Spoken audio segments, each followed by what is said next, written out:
በዛሬ የጉዳያችን ፕሮግራም እንደተለመደው እንግዳ እየቀርብ ያለው እንግዳችን አቶ ጀዋር መሐመድ ናቸው። አቶ ጀዋር መሐመድን እንግዲህ ለእናንተ ማስተዋወቅ አይጠበቅብኝም። ቀጥታ ወደ ውይይታችን ነው የምንገባው። አቶ ጀዋር ለጊዜው ከልብ አመሰግናለሁ። እንኳን ደህና መጡ። አመሰግናለሁ። መልካም እንግዲህ ዛሬ እንድንወያይበት የፈለኩት የውይይታችን ርዕስ ትላንትና ጀምሮ ስናስተዋውቀው እንደነበረው በደሞዝ ጭማሪ ጋር በተገናኘ የሚነሱ ጉዳዮችን ዝርዝር ባለ መንገድ እንድንመለከት ነው የፈለኩት። ይሄን የደሞዝ ጭማሪ ከወራት በፊት በተለያዩ ሚዲያዎች ላይ አንተም ቀርበህ ስታወራ ነበር። እንዲሁም እኔ ጋር መተን በአፋን ኦሮሞ በልዩ ሁኔታ ሰርተነዋል ይሄንን ፕሮግራም ማለት ነው። የደሞዝ ጭማሪው በርካታ የመንግስት ሰራተኞችን እና በተለይም የጤና ባለሙያዎች አንስተውት ወደፊት ሲገፉበት የነበረው ጉዳይ ነው። የዛን ጊዜ መንግስት ምን ሲናገር ነበር፣ እናንተስ ምን ስትሉት ነበር የሚለውን ነገር እንደው እንደ መግቢያና እንደ ማስታወሻ እናንሳ፣ አንድ ነገሮችን እናንሳና ቀጥታ የመጀመሪያ ጥያቄን ሰነዝራለሁ። በአማርኛ ያደረጋችሁት ሀሳብ ገበታ ሞገስ ጋር ነው ያደረጋችሁትና ጠቅላይ ሚኒስትሩ ምንድን ነበር ሲናገር የነበረው በዛን ሰዓት? አሁን የተመለሰውን የደሞዝ ጭማሪ ጥያቄን እናንተስ ምን ስትሉ ነበር የነበረው የሚለውን ነገር እናንሳና ያንተን ሀሳብ ከዛ እናስከትላለን። ጤና ሴክተር የነበረው ጥያቄ እናንተ ነው። የደሞዝ፣ የጥቅማ ጥቅም፣ የቤት መሰል ጥያቄዎች የእናንተ ናቸው። የመፍትሄ መንገዱ ግን እናንተ አይደለም። ተነጥቋል እንደተባለ ደሞዝ ወስደው የማያውቁ ሰዎች የነዱት ጥያቄ ነው። ሰርቪስ ሰጥተው ማዳን አይደለም፣ ማዳን ከባድ ነገር። ቤዚክ ሰርቪስ ሰጥተው የማያውቁ ሰዎች የነዱት ጥያቄ ነው። ሐኪም ሰርቪስ ሰጪ ሆኖ ሰርቪስ ሰጥቶ የማያውቅ ሰው የሱን ጥያቄ ወስዶ እንዲነዳ ከፈቀደ ተበላሽ፣ ማንም አይሰማውም ማለት ነው። ይሄ እንግዲህ የጠቅላይ ሚኒስትሩ ንግግር ነው። ከዛ ያንተን መልስ እናስከትልና እንቀጥላለን። ይሄ ጥያቄ ትናንትና ተነስቶ እኛ ያራገብነው ቢሆን ኖሮ እድል ባይሰጠው ኖሮ እንዲመልስ እድል ባይሰጠው ኖሮ ሜክ ሴንስ። ላለፉት 78 ዓመታት ከዛ በፊትም ጀምሮ አትሊስት እሱ ከመጣ ጀምሮ የጤና ባለሙያዎች ሲያቀርቡት የነበረ ጥያቄ ነው። ያኔ ማን ገባበት? ለምን መመለስ አቃተው? ያኔ እኛ መግባት እኮ ጠቅሟል። እኛ መግባት አይደለም አርበትብቶት ሰብስቦ እንዲያወያያቸው ያደረገው ባለፈው እንዳልኩ አንደኛ ስራችን ነው። ሁለተኛ እንኳንም ገባንበት። ወደፊትም የህዝባችን ማንኛውም ክፍል ያለበትን ችግር ሮሮ እናራግባለን፣ ድምጽ እንሆንላቸዋለን፣ እንመክራቸዋለን፣ እናታግላቸዋለን። ይሄ ያንተ መልስ ነበር የነበረው በሰዓቱ አቶ ጀዋር። የዛን ጊዜ መንግስት ሲለው የነበረውን ነገር ማንም አይሰማውም የሚል ነው አጠቃላይ ብቻ አጭሩ። ይሄ ሌላ የተወሰነው ጥያቄ እናንተ ነው፣ ሌላውን ግን ሌሎች ደሞዝም ተቀብሎ የማያውቁ ሰርተው የማያውቁ ሰዎች የሚያራግቡ ስለሆነ ማንም አይሰማቸው የሚል ነበር መልሱና ዛሬ በዚህ መንገድ መመለሱና አሁን በተለያዩ መንገዶች ይሄንን ጥያቄ ለመመለስ መንግስት እያደረገ ያለው ሁኔታ እንዴት አየኸው? ዝርዝር ጉዳዮቹን ይጠቅማል አይጠቅምም፣ ጉዳቱስ ትርፉስ የሚለውን ነገር በደንብ እንገባበታለን። ብቻ ከዚሁ እንጀምር። አማራጭ እኮ አልነበረውም። ከአንተም ጋር ከሌሎችም ጋር ስንወያይ እንዳነሳሁት የደሞዝ ጥያቄ የህልውና ጥያቄ ነው፣ የዳቦ ጥያቄ ነው። የደሞዝ ጭማሪ ጥያቄ አይደለም። ሰው እየጠየቀ ያለው እኮ እየተከፈለ ለምሰጠው አገልግሎት በቂ አልተሰጠኝም አይደለም። የማገኘው ደሞዝ የዴይሊ ኮንሰፕሽን፣ የቤት ኪራይ፣ የምግብ፣ የውሃ አልቻለኝም። therefore አትሊስት ቤዚክ ኒድስ ባለፈው የተናገርናቸው መሰረታዊ የኑሮ ፍጆታን ከበር ማድረግ ደሞዝ ነው ሀሳብ ሲጠይቅ ነበር። ይሄንም የጠየቀው ድሮም ኢትዮጵያ ውስጥ ያለው ደሞዝ ዝቅተኛ ነው፣ ግን በተለይ አሁን ብር ከጋሸበ ወዲህ የብርን ኢቫሉዌት ከተደረገ ወዲህ የኑሮ ውድነቱ በብዙ እጥፍ ባደገበት ሁኔታ ሰው ብሎ በልቶ ማድረግ አልቻለም። የኢትዮጵያ ሰራተኞች ማህበር ኮንፌዴሬሽን ነው መሰለኝ ሁሉም ሰው ውስጥ የሚናቀውን የሀገራችንን ነውር ያጋለጠው የመንግስት ሰራተኞች የታችኛው ደሞዝ እርከን ላይ ያሉ ሳይሆን ማዕከለኛ ላይ አሉ የምንላቸው ባንኮች፣ የግል ባለሙያዎች የሆቴል ትራፊ ከስራ በኋላ የሆቴል ትራፊ ገዝተው በፌስታል ይዘው ሄደው ራሳቸውን ልጆቻቸውን እንደሚመገቡ ነው የተናገሩት። ይሄ ባለበት ሁኔታ ነበር አብይና ባልደረቦቹ የሀገሪቷን አንጡራ ሀብት ከጦርነት የተረፈውን በልጅ ልጅ ዲኮሬሽን ሲያወጡ የነበሩ። ስለዚህ የህዝቡ ቁጣ ገንፍሎ እየመጣ እንደሚመልሱ እርግጠኛ ነበር። ምንም ሌላ አማራጭ የላቸውም። ካለበለዚያ ህዝቡ ይበላቸው ነበር።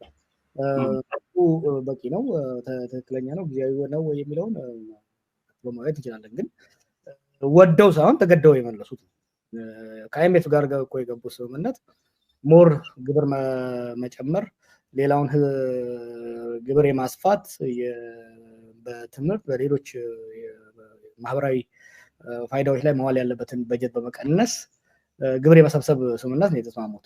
ደሞዝ መጨመር በዛ ስምምነት ውስጥ የለም። አሁን ግን የግድ ወደው ሳይሆን እጃቸው ጠምዞ ደሞዝ ለመጨመር፣ ለዛውም ደሞዝ ከመጨመሩ ከወር አስቀድሞ ነው ማስታወቂያ ነው ያወጡት። ምክንያቱም እየመጣ ያለውን ጉምና ዳመና በደንብ እያዩ ስለሆነ መመለስ ግዴታ ነበር።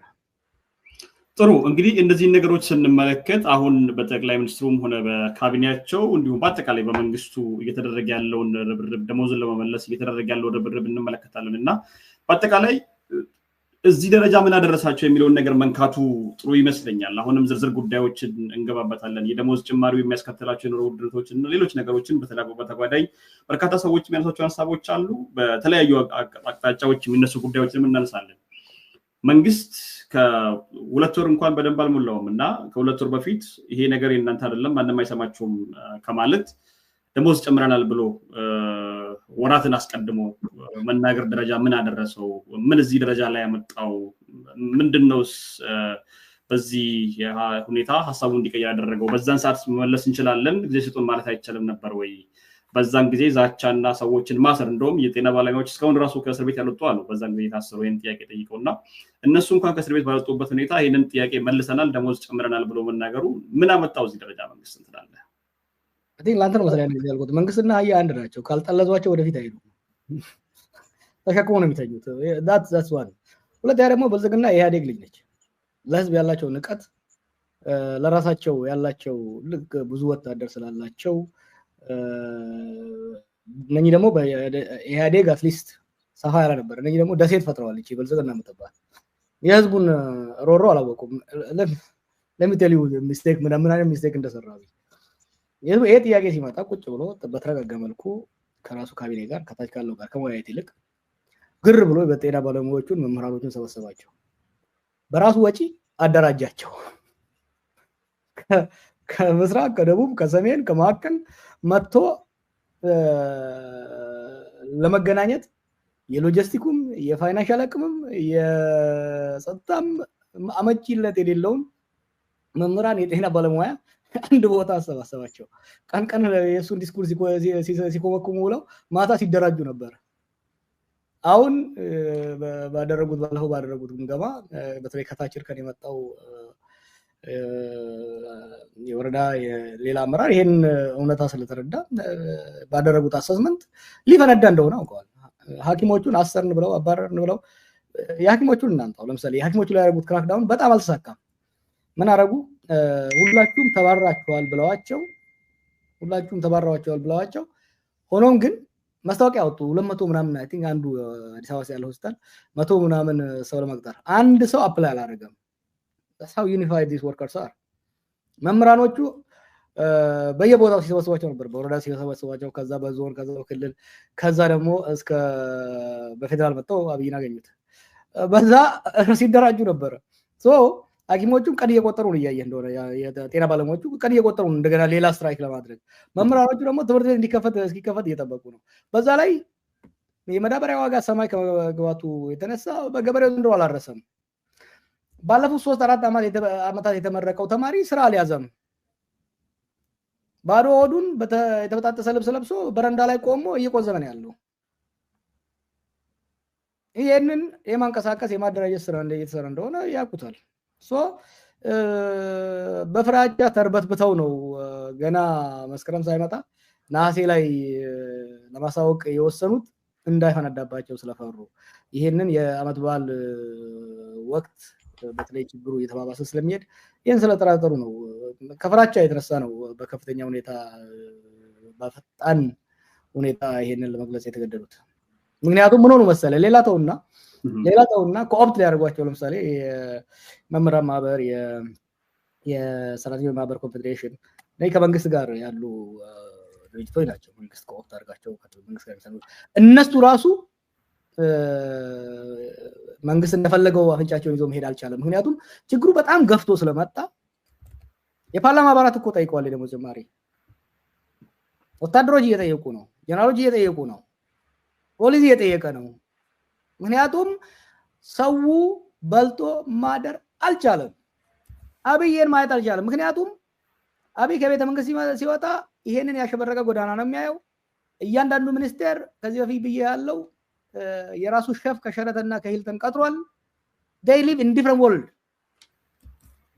ባለፈው 2-3 ወራት የተደረጉ ካምፔኖች ያንን ኢሉዥን ያንን የውሸት ደሴት አናጋው ሲያዩት ደሴቷ በሱናሚ ልትጠቀለቅ እንደተቃረበ ይተረዱት ለራሳቸው ለመትረፍ ሲሉ ለህዝቡና ለሰራተኛው ሳይሆን ለራሳቸው ለመትረፍ ሲሉ ነው እቺን አሁን ደሞዝ ጭማሪ ያርገናል ብለው ባስቸኳይ ለማሳወቅ የተገደሉት ጥሩ እንግዲህ በርካታ ነገሮችን እናነሳለን ብያለሁ ዛሬ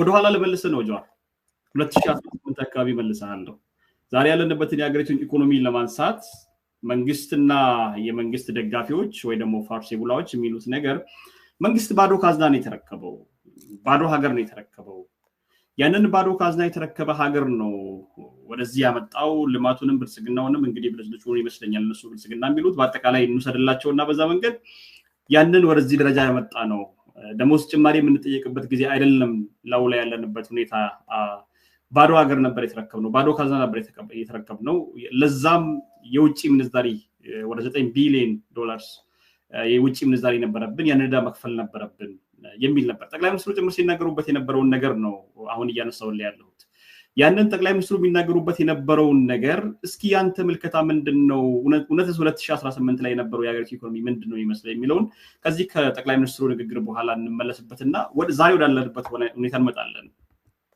እኔ ወደ ቢሮ ስመጣ ባዶ ካዝና ብቻ ነው የተረከብኩት 59% የኢትዮጵያ አጠቃላይ ሀብት ዕዳ ነበር ከዚህ ውስጥ ግማሽ ያህሉ የውጭ ዕዳ ነው ባለፉት 5 አመታት 9.9 ቢሊዮን ዶላር የቀደመው መንግስት የተበደረውን ብድር ከፍለናል ያን ባናደርግ እኮ በጣም ብዙ ስራ እንሰራበት ነበር 9.9 ቢሊዮን ዶላር ማለት በጣም ብዙ ብር ነው ይህን ስናደርግ ደግሞ አንድም ብር ኮመርሻል አልተበደርንም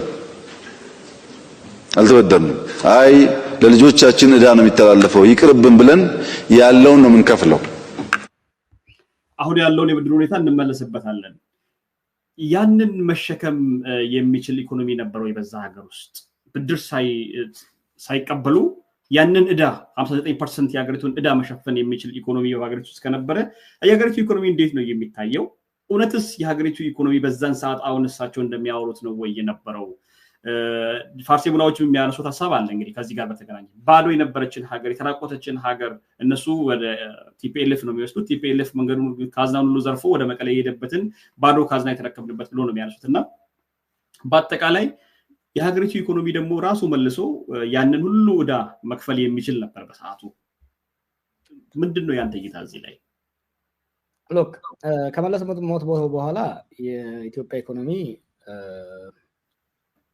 ዳውንዋርድ ትሬንድ ነበረው ያሽቆለቆለ ነበር ምንም የሚያካክድ አይደለም አብይ እኮ የኢትዮጵያን የፖለቲካና የኢኮኖሚ ቀውስ ምክንያት ሆነ አይደለም አባባሰ ነው ይያልኛል ከመለስ ሞት በኋላ መለስ ጀምሯቸው የነበሩ ትልልቅ ፕሮጀክቶች ነበሩ እሱም የፈጠናቸው ስለዚህ ነበሩ ከሱ በኋላ ህወሓት ኢህአዴግ አውራ የሌለው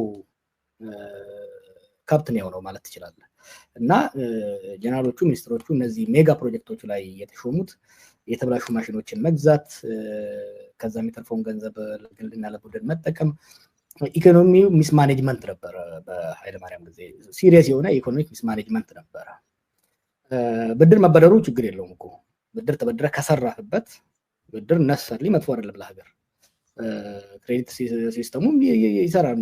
ፋብሪካ ሰርተ ያ ፋብሪካ ውጤታማ መጀመሪያ ቅድመ ጥናት አድርገህ ፋብሪካው ተሰርቶ ያ ፋብሪካ ውጤታማ ከሆነ ብድሩን መመለስ ብቻ ሳይሆን ትርፍም ማምጣት ይችላል። ያኔ ታስበው የነበሩ የስኳር ሌሎች ሜጋ ፕሮጀክቶች ቢፈጸሙ ኖሮ አገሩን ትራንስፎርም ያደርጉ ነበር። ግን እነዛም ህዋቶችም አገሪቷ የገባችበት የፖለቲካ ቀውስ የኢኮኖሚውን አዳከመው። እውነት ነው እና አብይ የተረከቡት መለስ ትቶት ሄደውን ኢኮኖሚ አይደለም። በመለስና በአብይ መካከል ሲሪየስ የሆነ የኢኮኖሚ ሚስማኔጅመንት ነበረ። ይሄ አንድ ፋክት ነው። ካዝናው ባዶ ነበረ፣ ውሸት ነው። ገንዘብ ተዘርፎ ነበር፣ አዎ። ተሰርቆ ነበር፣ አዎ። ግን ሪሜምበር ለውጡ አብዮታዊ እንዳይሆንና ከውስጥ በሚመጡ አመራሮች እንዲቀጥሉ ያደረግንበት አንዱ ምክንያት እንዲህ አይነት የሀገር ዘረፋ እንዳይፈጸም ነው እና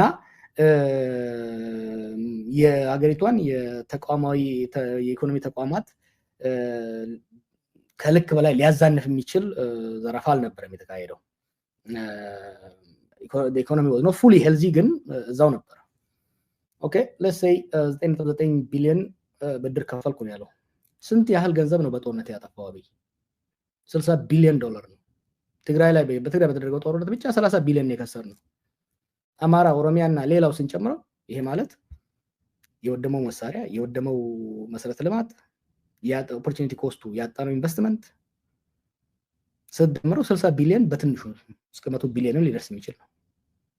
ሶ 9 ቢሊዮን መክፈሉ ነው ያዳከመው ወይ 60 ቢሊዮን ጦርነት ማውደም? ከዛ ወዲህ ወደ 30 ቢሊዮን ደግሞ በዚህ በልጅ ላይ ጨበራ ጩርጩራ ማፍሰስ፣ ዲም ላይት ሰው እየተራበ ሀገር እየፈረሰ የሺሻ ቤት የሚመስል ዲም ላይት መስራቱ ነው ያዳከመው። ያስ ህወሓትና አገዛዙ የራሳቸው ድክመት ነበራቸው። ለዛ ነው ከስልጣን የወደቁት እኮ። I don't know why they make the same mistake. If you go back በዛ ጊዜም ስለነበረው ምንድነው ኢኮኖሚ ነው ማኔጅ እያደረጉ ያሉት። በኢኮኖሚ መስመር ነው የምንመጣባቸው፣ በኢኮኖሚው መስመር ነው የምንጥላቸው ስል ነበር በቄሎ ጊዜ። ሲምፕል that's what we did። ከና አብይ ጋር ሲነጻጸር ግን እነዛ የዚህን ሀል ሚስ ማኔጅ አላደረጉም። እውነቱን ለመናገር ኃይለማርያም ጠንካራ መሪ አልነበረም፣ ግን ባለጌና ዱርዬ አልነበረም። በሀገር የሚጫወት ሰው አልነበረም። he was a responsible moral man። አሁን እኮ ዲል እያደረግን ያለ ነው ግንዛቤም የሌለው እውቀትም የሌለው ስነ ልቦና የሌለው ሀገር ምን እንደሆነ የማይረዳ ሀገርን እንደ ሸምሱ ሱቅ በደረቴ ሊጫወትባት ቢፈልግ የ130 ሚሊዮን ሀገርን ህዝብን ሀገር እንደ ሸምሱ እኮ ስማ ነጋዴው ይሄ በሱቅ በደረቴ ይዘው ልጆች የሉም ሜክሲኮ። እነሱ እኮ በኢትዮጵያ ኢኮኖሚ አብይ የተጫወተውን ያህል እነዛ እኮ አይጫወቱበትም በሚሸጧት መላጭና ሰልባጅ። he played with the economy። ከዛ ምንድን ያደረገው በጦርነት ካወደማት በኋላ ከጦርነት የተረፈውን በብልጅልጅ ካጠፋው በኋላ 100 ቢሊዮን የሚቀጠም የሚያክል ገንዘብ ካበጠፋ በኋላ ስለ ህዋቶች ስላጠፉት 9.9 ቢሊዮን ማውራት ይፈልጋል።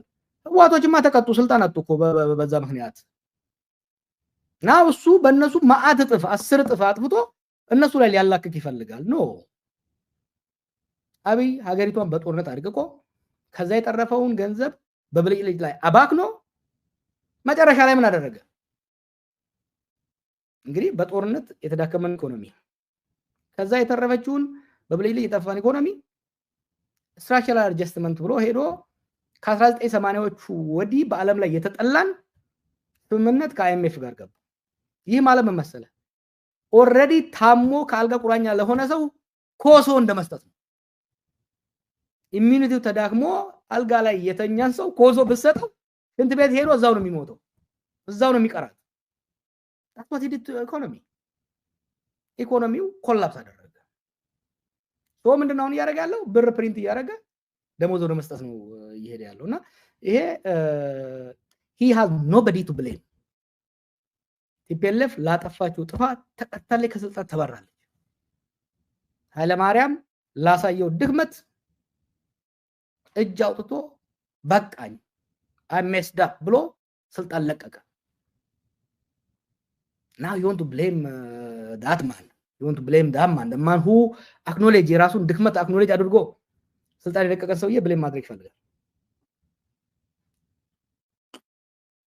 ጆዋር ከዚህ ጋር ግን በደንብ ማንሳት የፈለኩት ነገር እኔ ምንድነው አሁንም ወደ ኋላ ለመለስ አሁን ይሄ ቪዲዮ ቢያንስ ከተወሰኑ አመታት በፊት የተወራ ቪዲዮም ጭምር ነው ግማሹ ማለት ነውና እኔ ማንሳት የፈለኩት ነገር በዛ ሰዓት የነበረው የሀገሪቱ ኢኮኖሚ ቢያንስ ዕዳ መክፈል የሚችል ኢኮኖሚ ነበር ማለት እንችላለን ከሚሰራው ነገር ከሚሰበሰበው ግብር ካለው ሁኔታ የቄሮ ሙቭመንት እንኳን በነበረበት ሰዓት ውስጥ ነው ይሄ ነገር የነበረው ምናልባት የሀገሪቱን ሜጋ ፕሮጀክቶች ማስኬጃ ሊሆን ይችላል ይሄ ብር ሀገሪቱ የተበደረቻቸው ብሮች እነዚህ ብሮች ማለት ነው ዛሬስ ያለው የሀገሪቱ ኢኮኖሚ እንደምን ያለ ነው ቢያንስ የዛን ጊዜ የነበረው የሀገሪቱን ኢኮኖሚ ብንመለከት ያንን ዕዳ መክፈል የሚችል ኢኮኖሚ ተገንብቶ ነበር ማለት ይቻላል ዛሬስ ያለው የሀገሪቱ ኢኮኖሚ እንደምን ያለ ነው ምን ያህል ዕዳ መክፈል ይችላል ብድር ሳይበደሩ ያንን አብይ ማድረግ ይችላል ነው ዛሬ ያንተ እይታ ምንድነው እዚህ ጋር ምናልባት ከዚህ ጋር በተገናኘ የሱን አንድ ቪዲዮ ጨምረን ድጋሚ ብንሄድበት ይሻላል ብያሰብኩና አንድ ቪዲዮ አዘጋጀው እንዲሁ